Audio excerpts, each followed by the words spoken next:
Saya di pesantren 4 tahun, nggak pernah ditengok, nggak pernah dilihat. Betul. Sampai dijemput pun tidak. Saya wisuda, nggak ada orang tua. Sampai mencari orang tua lahir. Wisuda Pak Ustaz, nggak ada orang tua, berdiri saya begini. Saya lihat mama orang, ada mama ayah semua. Deklik tu. Tapi di Dayah ni masih Ustaz ingat dulu. Piring satu.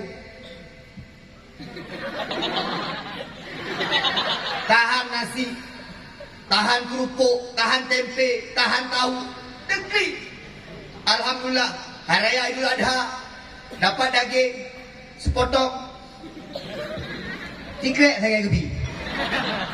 Yang kim euro loh. Masya Allah. Tapi sekarang coba lihat. Tadi Ustaz Nazar telepon, Ustaz Junedi, jangan makan di rumah ya, nanti makan tempat kami. Alhamdulillah. Ule manok,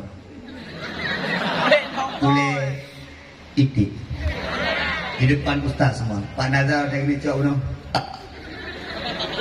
Untuk Ustaz, memang di pesantren kita tidak bergaya. Di pesantren apa adanya. Tapi besok di luar kamu akan dimulia.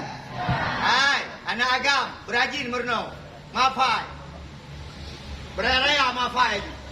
Manjat dah wajah dah. Man sabra tapira. Man yazra yahsu. Orang baca itu macam-macam model. Nah, anak Dayak bawa buku satu diam aja.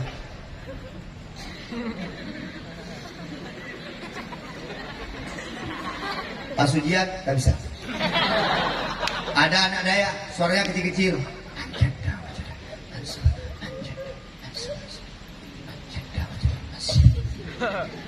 Tapi ada yang gawat.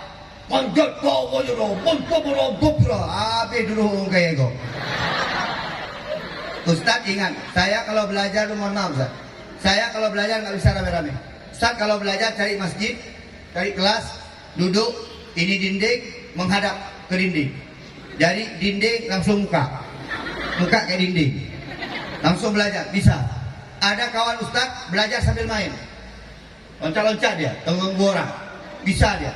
Tapi ada satu orang betul, itu memang jenius kepalanya.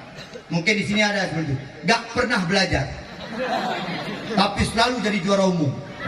Betul Ustaz. Hantai Murno Ustaz. Namanya Imam Asy'ari, anak Riau, Pekanbaru. Hantai Murno. Tapi dia hebat Ustaz. Ngapain dia gak belajar Pak Ustaz? Dia tidur di samping orang belajar. Itu hebatnya dia Pak Ustaz. Ada orang baca Kana Muhammadun na'iman ala firashihi. Orang baca mutola'ah, orang baca mufrodat, orang baca mahfudot. Dia orang baca besar-besar, dia tidur. Ternyata yang baca tadi, yang orang baca, dia dengarkan saja, besok bisa dia jawab di ujian.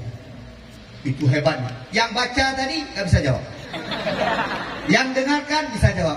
Maka macam-macam. Maka kita jangan saling mengejek di pesantren. Hei, di pesantren ada kelebihan, ada kekurangan. Coba lihat, ada kawan kita hitam, pinter, Wan Abang. Ada kawan kita botak karena merokok. Jika lah nani indang, nah yang tari-tari, cantik-cantik,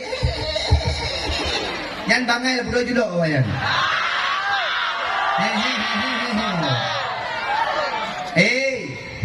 Ya, di pesantren banyak kekurangan dan kelebihan. Ustaz Junaidi dulu pesantren jelek. Itu saya bro tu. Kino kan ganteng. Yang mulia lagi Ustaz Nazar, jelek. Muda pijut, jelek.